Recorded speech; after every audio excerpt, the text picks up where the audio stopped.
하나님 말씀 에레미야 33장 2절에서 3절까지 보겠습니다. 에레미야 33장 2절에서 3절까지. 이를 행하시는 여호와, 그것을 만들며 성취하시는 여호와, 그의 이름을 여호와라 하는 이가 이와 같이 이르시도다. 너는 내게 부르짖어라. 내가 네게 응답하겠고 네가 알지 못하는 크고 은밀한 일을 내게 보이리라. 우리 한 번 더 같이 읽겠습니다. 이를 행하시는 여호와, 그것을 만들며 성취하시는 여호와, 그의 이름을 여호와라 하는 이가 이와 같이 이르시도다. 너는 내게 부르짖으라. 내가 내게 응답하겠고 네가 알지 못하는 크고 은밀한 일을 내게 보이리라. 아멘.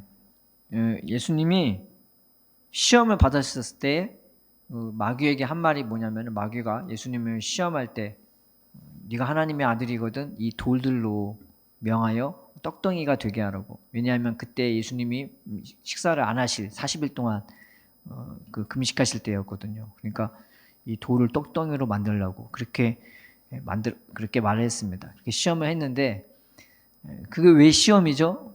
돌로 떡덩이 되게 하는 게. 그런데 내가 하나님의 아들이라는 그 증거가, 이제 돌을 떡으로 만드는 게, 그게 이제 하나님의 아들이라는 징표가 아니라, 예수님이 하실 말씀이 사람이 떡으로만 사는 게 아니라 하나님의 입에서 나오는 모든 말씀으로 사는 게, 그게 그 사람이 사람 되는 거라고. 기적을 베푸는 게 사람이 되는 게 아니라 하나님 말씀으로 살아가는 게, 그게 진짜 내가 하나님의 아들 된, 하나님의 자녀 된, 그리고 사람 된 그 증거라고. 그렇게 마귀를, 시험을 물리치셨습니다. 너무나 분명한 거, 예수님한테는. 내 존재 가치는 떡이 아니야, 기적이 아니야, 하나님의 말씀이야 라고 말을 했던 겁니다. 그래서 예수님한테 이 말씀이라는 것은 어떤 논리와 이론이 아닌 것이죠. 예수님한테 이 말씀이라는 것은 생명 그 자체입니다. 예수님 자체도 생명 자체이시고, 하나님이 살아있듯이 이 말씀도 살아있는 그런 겁니다. 그래서 예수님이 그거 주려고 우리한테 이 땅에 내려오신 것이죠. 그래서 히브리서 4장에 하나님의 말씀을 뭐라고 얘기하냐면은, 하나님의 말씀은 살아있고 운동력이 있어 자유에 나서 어떤 것보다도 예리하여 혼과 영과 및 관절과 고스를 찔러 쪼개기까지 한다고, 그렇게 말하고 있습니다. 우리는 그냥 하나님의 말씀을 그냥 읽는 거로만 끝나는데, 진짜 은혜를 받으면 말씀이 살아있다는 게 막 느껴져요. 역동적인 게 느껴지고, 또 성경을 보면 하나님이 세상을 뭘로 창조했냐? 말씀으로 창조했습니다. 그리고 우리 안에 있는 영도 말씀으로 창조하시고, 또 말씀으로 만물을 정결케 하시고, 또 모든 기적, 이적도 말씀으로 베풀어 주셨습니다. 그리고 우리를 구원하고 인도하는 것도 말씀으로 구원하시고 인도해 주시는 것입니다. 그래서 태초에 요한복음에 증언하기를, 태초에 말씀이 계셨으니 이 말씀은 하나님이라. 그러니까 태초부터 하나님과 함께 계셨으니 이 말씀은 곧 하나님인데, 그 안에 생명이 있었으니 이 생명은 사람들의 빛이라 라고 나와 있습니다. 말씀 가운데 생명이 가득하대요.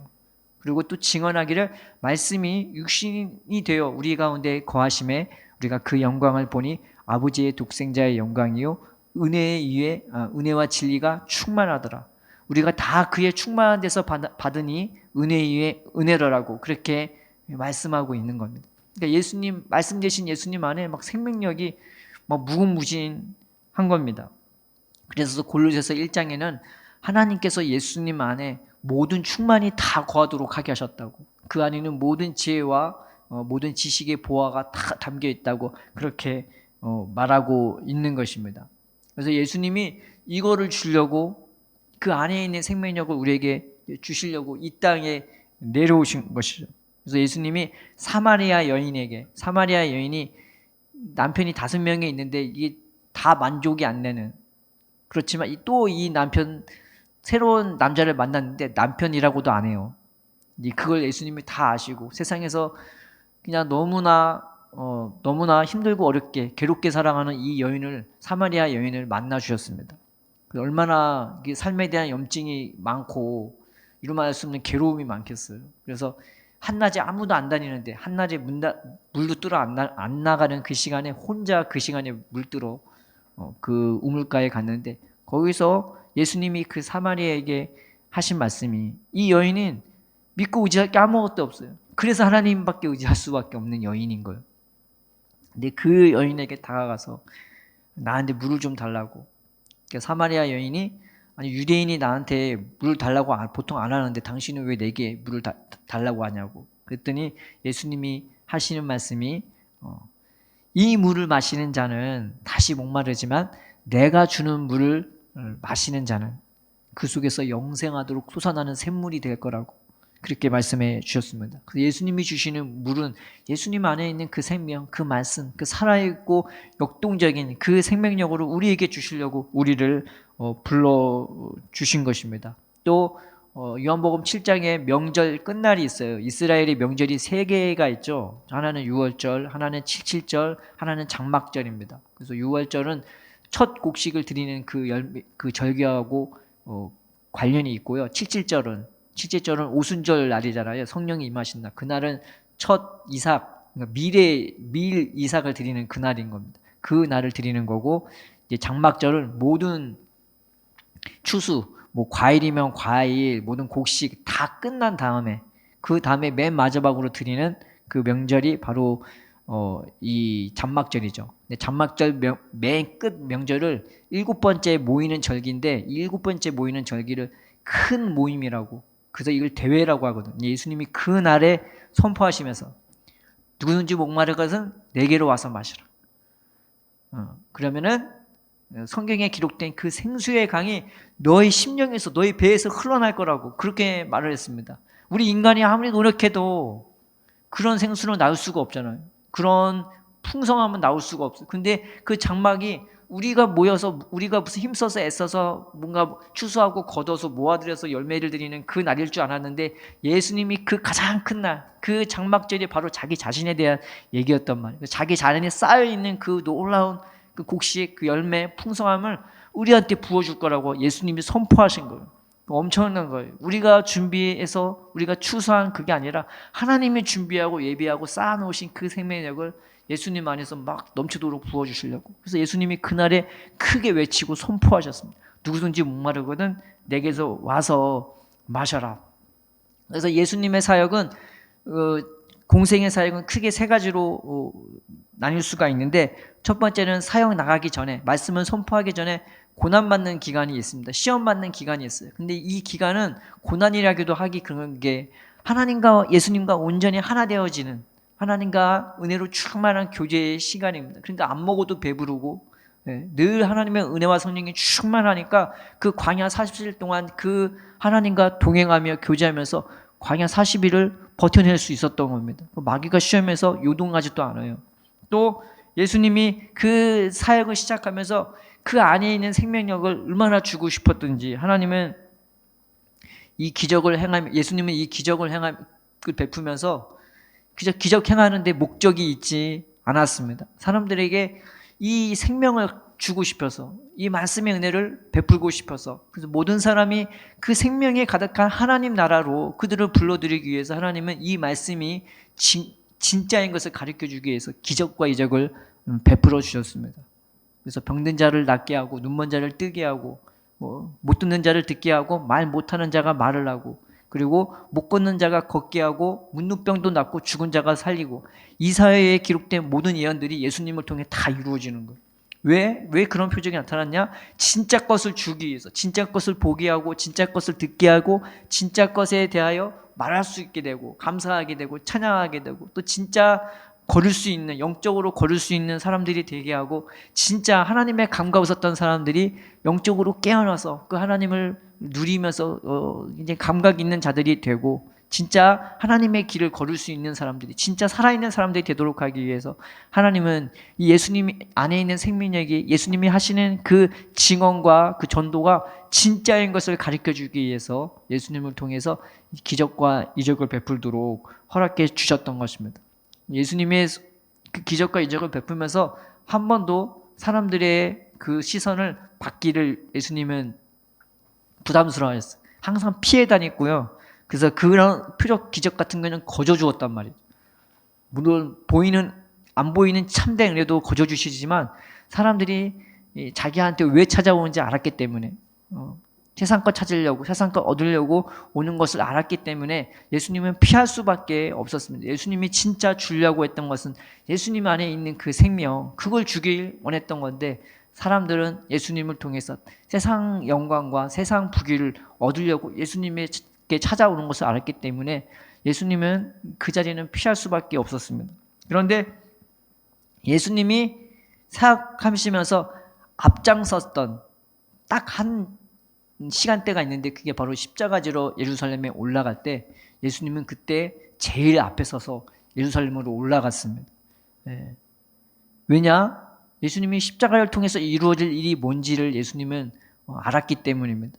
우리가 똑같이 예수님처럼 거듭나갔고 예수님처럼 믿음으로 살고 소망으로 살고 사랑으로 살고 기쁨으로 살 것을 알았기 때문에요. 예수님은 그 성령의 인도하심에 따라서 그것을 바라보고 그것을 기뻐하면서 그것을 위해 십자가를 치러 기꺼이 자기 자신을 기쁨으로 드리려고 이 예루살렘에 올라갔던 것입니다. 그래서 예수님이 올라가는데 은혜가 충만하고 말씀도 충만하지만 이 좌우를 분별하지 못하는 이 양 같은 당신의 양떼들을 보고 막 슬퍼하면서 울면서도 갔던 겁니다. 그 성경을 잘 보면은 기쁨으로도 갔지만 슬픔으로도 올라갔어요. 그 우리 죄를 위해서 우리를 보이는 게 다가 아니는 것을 가르쳐 주기 위해서 예수님이 십자가에서 못 박혀 죽었지 않습니까? 그리고 부활하시지 않았습니까? 죽는 게 끝이 아니라는 것을 십자가를 통해 보여주었고, 또 십자가를 통해서 죽음보다 뭐가 더 강한지를 예수님이 십자가에서 보여주었어요. 하나님을 믿는 사람이 은혜로 충만하고 한 영혼에 대한 궁일이 여김으로 충만하고, 나를 찌르고 나를 욕하고 침뱉고 따귀 때리고 주먹으로 때리고 막 비웃고 조롱하고 십자가에 매달려서 피 흘리고 죽어가고 있는데 그 앞에서조차 조롱하고 비웃는 그 영혼들을 위해서도 예수님은 하나님 저들을 죽여달라고 하니라, 하나님 저들을 용서해달라고, 자기들이 하는 것을 알지 못한다고 오히려 그 영혼들을 위해 기도하는 모습으로 십자가에서 무엇이 더 강한지 무엇이 더 충만하고 넉넉한 것인지를 십자가에서 보여주셨습니다. 그리고 예수님이 그렇게 우리를 세워주시기 위해서 그렇게 우리를 위해서 부활하셨습니다. 예수님이 하늘로 올라가신 이유는, 우리를 위해 죽으신 분이 하늘로 올라가신 이유는 우리를 그 하늘의 하나님과 연결시켜 주려고, 그 하늘의 것들을 우리에게 부어주시려고, 그 하늘의 것들로 우리를 똑같이 이 삶 가운데 세워주시려고 부르신 것입니다. 그저 이 땅에서 잘 먹고 잘 살다가 와, 이게 아니라 이 땅에서 저 영원한 하나님의 나라를 들어가도록 합당하도록 하기 위해, 또 그 생명력을 부어주시기 위해, 그 생명력에 합당한 사람으로 우리를 준비시키기 위해 우리를 이 땅에 보낸 것입니다. 그래서 그 믿음의 사람으로 우리를 세워주려고 우리를 하루하루 인도해주고, 우리를 그 예수님처럼 사랑의 사람으로 소망의 사람으로 세워주려고 우리를 하루하루 주님은 최선을 다해 주시고 우리를 인도해 주시는 것입니다. 이 시편 142편에서 시편 설교를 금요일로 했었는데, 다윗이 바로 이런 부르심으로 부름받고 이런 인도를 받았습니다. 다윗은요, 어린 양을 쳤는데, 이제 젖먹이 양을 쳤단 말이죠. 어린 양들하고. 그리고 그 다윗의 심령상태가 얼마나 기쁨이 충만한지, 얼마나 은혜가 충만한지, 하나님이 어떤 하나님인 줄 알았어요. 하나님은 어떤 하나님이냐? 연약한 자, 가난한 자, 힘없는 자를 더 사랑하고 아끼는 그런 하나님인 것을 알았습니다. 그들을 위해 싸워주시는 하나님인 것을 알았어요. 그래서 그 하나님과 동고동락하면서 자기 양떼를 마치 하나님의 양떼를 치는 것처럼 그렇게 돌봤고, 또 얼마나 믿음이 충만한지, 사자가 오고 곰이 와도 다 때려잡을 수 있었잖아요. 그 정도로 이미 믿음이 충족한 사람이었습니다. 성경에 보면은 다윗은 부족한 게 없었대요. 무슨 대단한 교육을 받아서가 아니라 하나님과 동행하고 함께하니까 믿음이 얼마나 충만한지, 이 7 형제 중에서 제일 대우받지 못했던 있으나 마나한 그런 존재였던 다윗은 그 하나님과 동행하면서 이 양떼들을 얼마나 사랑하고 돌봤는지, 그런 다윗이 하나님의 마음에 합했단 말이에요. 가난한 자, 연약한 그런 사람들을 더 아끼는 이 다윗의 마음이 하나님의 마음에 합했어요. 그래서 하나님이 이 다윗을 그냥 동물 양이 아니라 진짜 하나님의 양, 이스라엘 백성을 다스릴 왕으로 점 찍어두고, 그가 사울이 곤란할 때 나타나서 이스라엘 역사에 등극하기 시작합니다. 골리앗을 때려잡잖아요. 왜 때려잡았냐면은 자기 힘을 과시하기 위해서 때려잡은 게 아니라 하나님의 백성, 이스라엘 백성을 이 골리앗이라는 이방 민족이 괴롭히고 아주 못되게 말하니까 그걸 보고 이 다윗이 자기 백성을 향한 궁율이 막 불같이 오르니까 그 믿음으로 이 골리앗을 때려잡았단 말이죠. 그런데 그런 다윗이 역사에 등극하기 시작하자마자 이 다윗에게 돌아온 것은 고난밖에 없었습니다.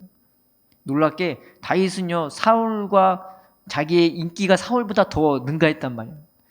사울은 천천히요, 다윗은 만만히로다. 이런 찬양 소리를 백성들이 이 다윗한테 헌사했단 말이에요.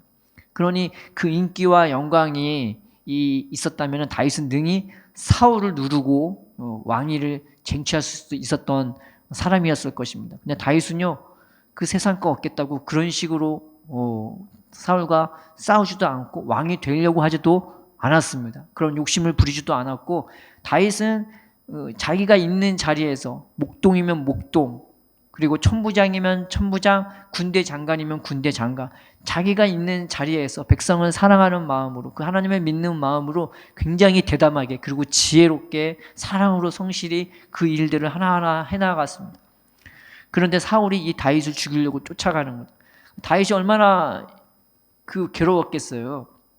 한 번, 두 번 죽이려고 해서 도망간 게 아니라 성경에 보면 수도 없이 사울이 죽이려고 한 거죠. 근데 결국 사울이 칼을 뽑아들고 이 다윗을 죽이기로 작정하니까 다윗이 너무 괴롭고 슬퍼서 그게 얼마나 상황이 급박했던지 먹을 것도 챙기지 못하고 도망을 갔었어야 했던 겁니다. 그런데 그래서 다윗이 그때부터 이스라엘 자기가 살던 마을은커녕 예루살렘은커녕 그냥 광야에서 동굴에서 살았어야 했던 것입니다. 오늘 하루를 내가 예단할 수가 없는 거예요. 내가 있는 장소를 오늘 하루 안전히 거할 수가 없는 거예요. 오늘 하루 내가 오늘 평안히 지낼 거야 라고 확신하지 못하고 내가 있는 장소를 확신하지 못해요. 언제 쳐들어올지 못하고 언제 죽이러 올지 몰라요. 그리고 심지어는 그런 다윗이 그런 상황에서 자기가 있었던 그 주변의 사람들을 도와줬거든요. 도와주고 그들의 보호막이 되어주고 도둑이 그들을 쳐들어오지 못하고 이방 민족이 그를 괴롭히지 못하도록 그들의 방패가 되어주고 보호막이 되어줬단 말이에요. 그런데 이 사람들이 이 다윗을 또 고발해요. 사울한테. 얼마나 이 다윗이 원통하고 억울하고 지금 쫓기는 것도 괴로운데 다윗은 악한 마음으로 한 게 아니라 선한 마음으로 했는데 이 백성들이 양떼들이 자기를 사랑하고 돌봤던 이 다윗을 또 고발하는 거예요. 그러니까 다윗을 보면은 정처 없이 막 떠돌아다니는 거예요. 그게 하루가 될 수도 있고 며칠이 될 수도 있고 항상 누가 쫓아오지 않나 망을 봐야 되고 늘 떠날 준비가 돼 있어야 돼요. 바로 도망가야 하기 때문에. 그렇지만 다윗은 그 백성을 미워하지 않았죠. 왜냐하면은 사울이 얼마나 난폭한지 그 다윗을 고발하지 않았다고 제사장까지 죽인 사람인데 그러면은 그 백성도 당연히 죽이지 않을 거예요. 제사장도 죽여서 그 상황을 이해했을 거란 말입니다. 그런데 다윗의 상황은 그 정도로 급박했습니다. 다윗이 이게 만약에 세상적인 욕심이 있고 세상적인 그런 권력에 대한 욕심이 있어갖고 자기가 복수하고 자기 능력으로 권력을 뒤집어 엎으려고 했으면 능히 그렇게 했었을 능력이 있었던 사람이었습니다. 근데 다윗은 그렇게 하지 않았습니다. 사울을 2번이나 죽일 수 있었는데 2번 더 살려줍니다. 하나님은 이 고난의 때에 다윗을 그냥 세상적인 권력과 힘을 주기 위해서 이 사람을 세웠던 것이 아니라 그 고난의 하루하루 순간을 하나님을 의지하는 다윗으로 하나님은 만들어 버렸어요. 그래서 다윗의 신앙이 언제 더 견고해졌냐? 이 20대 때를 거의 다 고난의 때로 지냈던 이 다윗을 그 동굴을 피해 다니면서 숨어 다니면서 도망 다니기 바로 그때에 세워주십니다. 그 하루하루하는 시간을 하나님 앞에 매달려서 기도할 수밖에 없고 하나님 앞에 매달려 찬양할 수밖에 없는 의지할 수밖에 없는 간구할 수밖에 없는 그 원통함을 하나님 앞에 토해내면서 하나님을 의지하는 사람으로 이 다윗을 바꿔버려요. 나중에 성경에 이게 시편에서 동굴에서 지은 시가 두 개가 있거든요. 근데 하나 맨 처음 아둘람 굴에 있었을 때 쫓기기 시작했을 때 그 시는요, 이루 말하듯이 괴롭고 원통하고 슬퍼요. 그 기도밖에 없어요. 하나님 나 제발 좀 어떻게 해달라고. 하나님 나를 구원해달라고. 그런데 두 번째 동굴에서 신 시편이 있는데 놀랍게 그 시편은 무엇으로 끝나냐? 찬양으로 시작해서 찬양으로 끝나요.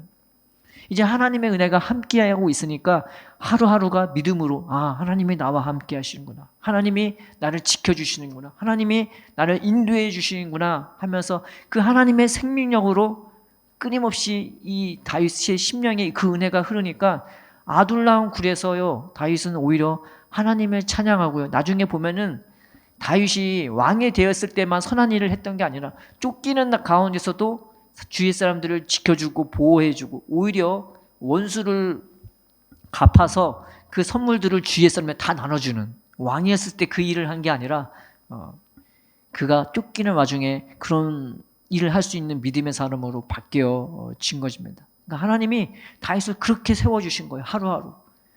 우리는 내가 좀 평안하고 기도할 만해야 하나님이 나를 세워주신다고 생각을 해요. 그런데 그런 게 아닌 거예요. 하나님은 내가 괴롭고 원통하고 지금 내 삶이 나 스스로도 뭐 어떻게 할 수 없는, 오늘 하루를 장담할 수 없는 장소요, 시간이요, 일이라 할지라도 하나님은 그것을 통해 우리를 세워줄 수 있는 도구로 사용할 수 있는 것입니다. 왜냐하면 다윗도 그렇게 세워졌고 예수님도 그렇게 세워졌기 때문입니다. 우리가 이 다윗을 보면서 하나님 나도 그렇게 세워지게 해달라고, 못하면 못한 대로, 또 좋으면 좋은 대로 하나님을 의지하는 사람이 되게 해달라고. 나중에 다윗이 세상적인 그 영광의 자리에 도달했을 때, 세상적인 권력의 정점이 되었고 모든 부귀영화가 다윗에게 다 몰려왔단 말이죠. 근데 이 다윗은요, 한 번도 그 권력과 그 재물로 만족하는 사람이 아니었어요. 오로지 하나님 한 분만으로 만족했던 사람이었습니다. 밤새도록 그 세상 것 붙잡고 아이 좋아 그랬던 게 아니라 하나님 앞에 겸손하게 나아가서 그 하나님과 교제하면서 그 은혜로 여전히 죽을 때까지 살았던 사람이고요. 그리고 자기에게 주어진 권력과 그 부귀를 자기를 위해 단 하나도 쓰지 않고 오히려 하나님의 나라를 위해 그 나라를 위해 그 성전을 위해 서로 사랑으로 하나 되는 그것을 위해 다 드리고 헌신해 버립니다. 그러면서 오히려 나를 이렇게 사용해 주셔서 감사합니다 하고 하나님께 영광을 돌리는 삶으로 바뀌어간 겁니다. 예수님도 마찬가지죠. 자기에게 주어진 기적, 능력, 자기를 위해 쓴 적이 한 번도 없고 거저받았으니 거저주는 것처럼 모든 사람들을 위해 아낌없이 내버쳐 주셨고 또 십자가 질 때 자기의 모든 것을 십자가에서 다 쏟아 부어 주셨습니다. 그러니까 예수님을 의지하는 것은 바로 그 주님이 오늘도 나를 세워주실 주님이 되어주시기 때문입니다. 하늘에 계셔서 그 하늘에 속한 것들로 우리 안에 가득가득 부어주실 것이기 때문입니다. 우리가 이 말씀에 대해 이해력이 부족하고 연약하다 할지라도 우리를 위해 죽어주시고 또 하늘의 것들을 주시기 위해 저 하늘로 올라가신, 죽음에서 부활하시고 하늘로 올라가신 이 예수님을 의지합시다. 아무리 힘들어도 또 괴로워도 또 상황이 좋든 평안하든 상관없이 하나님 내가 예수님을 의지하게 해달라고, 그 예수님을 의지해서 그 예수님 앞에 간구하는 마음으로 부르짖는 심령으로 간구할 때 주님이 일하는 것을 내게 보게 해달라고 우리가 주님 앞에 오늘 말씀처럼 기도합시다. 성경에 보면은요, 하나님은 예수님께 모든 것을 다 맡겼대요. 모든 것이래요. 모든 것. 하늘에 속한 모든 신령한 복 다 맡겼대요. 그리고 예수님도 나를 위해서 그것들을 부어주신대요. 언제 부어주시냐? 너희가 내 이름으로 구할 때 아버지께서 그 기도를 들어주시고 너희가 내 이름으로 구할 때 내가 일할 거야 라고 예수님을 말씀하셨습니다. 네가 일하라 이게 아니라 내가 일할 거라고. 우리가 하는 일이 뭐냐? 하나님께 기도하고 부르짖는 겁니다. 하나님 이 하나님의 나라의 생명과 영광을 나한테 부어달라고. 내가 예수님처럼 살기 원합니다. 내가 예수님처럼 인도받기를 원합니다. 믿음으로 견고해지고 강건해져서 어떤 상황이든지 내가 매이지 않고 뭐 그것이 가난함이 됐던 부유함이 됐던 누가 나를 인정하는 것이 됐던 누가 나를 오히려 오해하고 욕하고 나를 비방하는 것이 됐던 내가 그런 것들에 매이지 않고 오직 나를 사랑하시고 함께 하시는 이 하나님으로 말미암아 오늘 하루하루가 하나님 나라에 합당한 사람으로 세워지게 해달라고. 오늘 말씀처럼 일을 행하는 여호와, 그것을 지어 성취하는 여호와, 그 이름을 여호와라 하는 이가 이같이 이르노라. 너는 내게 부르지라. 내가 내게 응답하겠고 네가 알지 못하는 크고 비밀한 일을 내게 보이리라 말씀하셨던 것입니다. 이 말씀은요, 에레미야가 이 예루살렘이 망하기 직전에 이 말씀을 한 겁니다. 이미 예루살렘이 황폐하게 되는 것은 기정사실이 돼버렸어요. 성전까지 다 불타버릴 것을, 예루살렘 성벽이 다 불타버릴 것을, 하나님께로부터 심판받아 이스라엘이 망하는데 완전히 망할 것을 이미 예레미야는 기정사실 확정시킨 거예요. 그런데 그 가운데서도 하나님의 뜻은 망하게 하는 데 있는 것이 아니라, 멸망시키는 데 있는 것이 아니라, 잿더미가 되게 하는 데 있는 것이 아니라 그들을 다시금 세워주셔서 그 다윗의 영광의 때로, 그 예수님의 영광의 때로 세워주려고 이 말씀을 그 심판 가운데 선포해 주신 것입니다. 오늘 하루라는 이 시간들이 내가 비록 연약하고 부족하고 오늘 하루 살기에도 버겁다 할지라도 우리가 하나님을 의지합시다. 예수님처럼 하나님을 의지하고 또 다윗처럼 하나님께 간절히 부르짖고 의지해서 주님으로 말미암아 세워지는 우리 인생 되기를 주님의 이름으로 축복합니다. 하나님의 뜻은 우리가 무너지는 것이 아니라 우리가 하나님의 은혜 안에서 하나님이 주시려고 하는 그 생명력으로 세워주는 것입니다. 오늘 하루라는 시간을, 오늘 하루하루라는 그 시간들을 바로 하나님이 나를 그렇게 만들어주기 위해서 세워주시는 기회인 줄을 깨달아 알아서, 하나님 오늘 하루 그저 일만 하다가 끝나는 시간 되지 말게 해주세요. 그저 먹고 살다가 끝나는 시간 되지 말게 해달라고. 내가 먹든지 마시든지 무슨 일을 하든지 죽든지 살든지 자든지 깨든지 하나님의 손길로 말미암아 세워지는 하루가 되게 해달라고. 나의 삶은 주님이 복되게 인도해달라고 우리가 예수님을 의지하고 예수님의 이름을 의지해서 아버지께 기도하고 성령으로 충만히 채워지고 세워지는 저와 여러분 되기를 주님의 이름으로 축원드립니다. 기도하겠습니다. 살아계신 하나님 아버지, 감사합니다. 우리를 당신의 나라의 주인공으로 불러주시고 그 은혜를 베풀어 주기 위해 하루하루 우리를 책임져 주시고 인도하시는 하나님 아버지, 우리가 세상 것에 얽매이지 말게 하시고 오늘 하루 하나님의 주실 그 은혜를 바라보고 기뻐하고 소망하면서 주님 앞에 기도하고 부르짖게 하여 주시옵소서. 기도하는 마음을 부어주세요. 사모하는 마음을 부어주세요. 애타는 마음을 부어주세요. 이 세상 그 모든 것을 합쳐도 하나님 그 은혜를 능가하지 못할진데 이 귀하고 깊고 높고 넓은 이 놀라운 생명과 은혜를 우리도 안에 부어주셔서 예수님을 통해서 우리가 하나님 나라에 들어가는 그 사람으로 세워지기를 원합니다. 이 은혜를 베풀어 주옵소서. 무슨 일을 하든지 어디를 가든지 주님 바라보고 기도할 때에 우리의 마음이 새로워지게 하여 주옵시고 우리의 마음의 그릇도 바뀌어지게 하여 주옵시고 이 그릇 안에 하나님의 놀라운 은혜들을 가득가득 부어주셔서 우리가 기쁨과 감사함과 영광됨으로 저 하늘나라를 향해 한 발 한 발 나아갈 수 있는 하루가 될 수 있도록 주님 인도하시고 축복하여 주시옵소서. 감사하며 예수님의 이름으로 기도드립니다. 아멘.